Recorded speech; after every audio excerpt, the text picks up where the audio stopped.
It's day 4. It's about 11:30. I've done the same thing pretty much every day as far as timing, having my coffee first. Today's a little bit different. I actually don't feel hungry.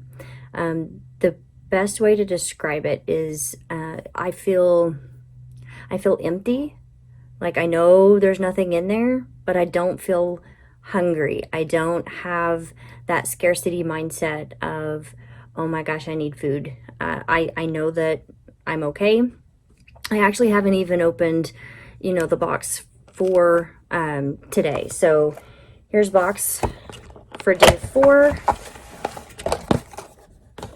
I get my L drink again. I'm back to orange. Yesterday was some kind of berry.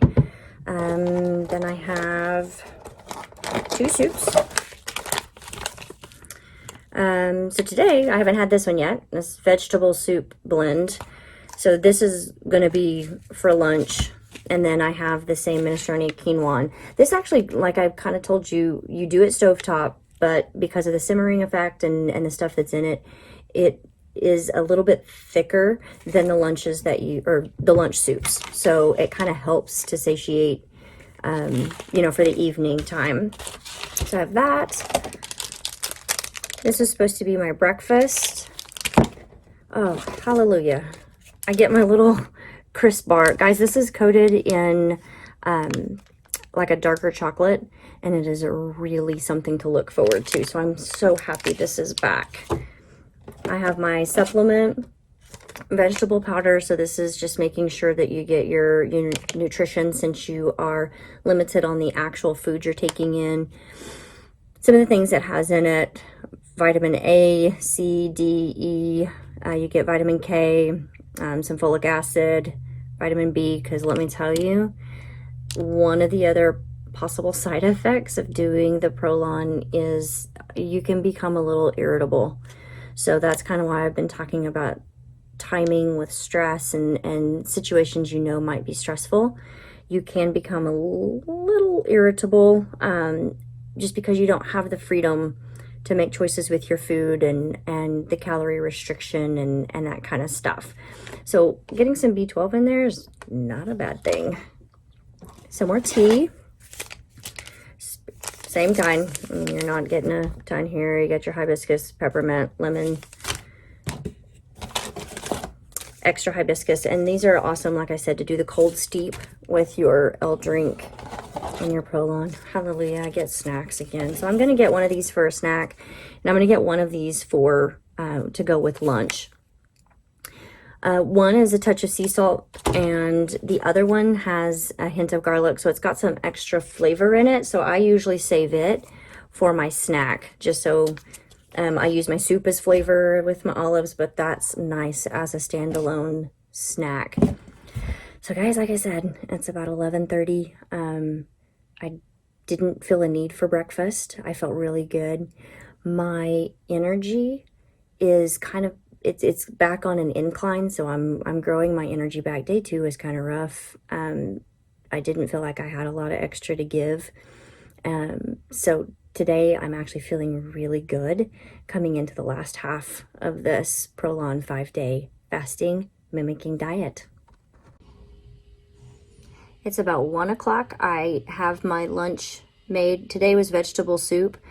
So I've got it made, letting it cool for a little bit. Meanwhile, Doc decided it would be a great idea to have pizza. So I have the smell of pizza in my house while I am drinking vegetable soup. That's lunch. This is the vegetable soup. It's like vegetable confetti. At this point, I am really wanting something to chew. And those little teeny tiny shredded flecks of veggies, it is just not enough to chew. It'll get stuck in your teeth, but don't bother chewing it. Some things that I really noticed today, having been doing this for 4 days now, is actually being way more mindful of my food and snacks during the time in which I'm eating them. Taking my time savoring them, and just the flavors that are there. Another thing that I've noticed since beginning this process is the shift in mindset. So in the beginning, there was kind of this panic of looking in the box and seeing what was left or what was gone, or taking that last bite knowing you weren't going to get anything else. And there was just a little bit of fear, a little bit of panic that can set in at that moment. And as the days have gone by, I've noticed a shift into more of an abundance mindset. So that has kind of gone away, and it's been a really amazing shift to get out of that. And I'm hoping that that can stick around.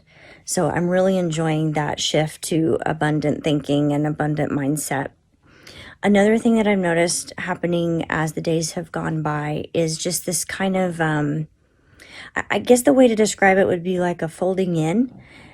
So I've come to be more inward, if that makes sense.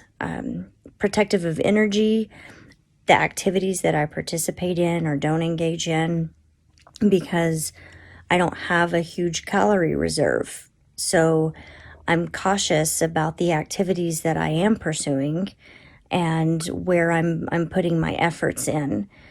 Today was mentally taxing. I had a couple of projects that needed to get done, but I made sure I had some other things like laundry or some packing for a conference we're getting ready to go to. And I had those activities to keep things shifting and moving for myself, so that I stayed inward.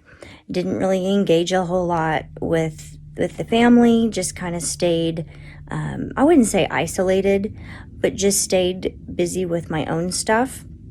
And just turned that energy and was more protective of my energy as the days have gone by. So some things you might consider as you're working on the timing of when you are going to start your fasting mimicking diet. You will start noticing you are going to be very selective about what does get your energy, which to me is philosophical anyway. We should be mindful of where we send our energy and where we spend it and focus it. And this makes you very selective. So notice what you're choosing when you're on day 2, day 3, day 4, and you know you don't have a ton of energy. Where are you going to spend it? And is it worth spending it there?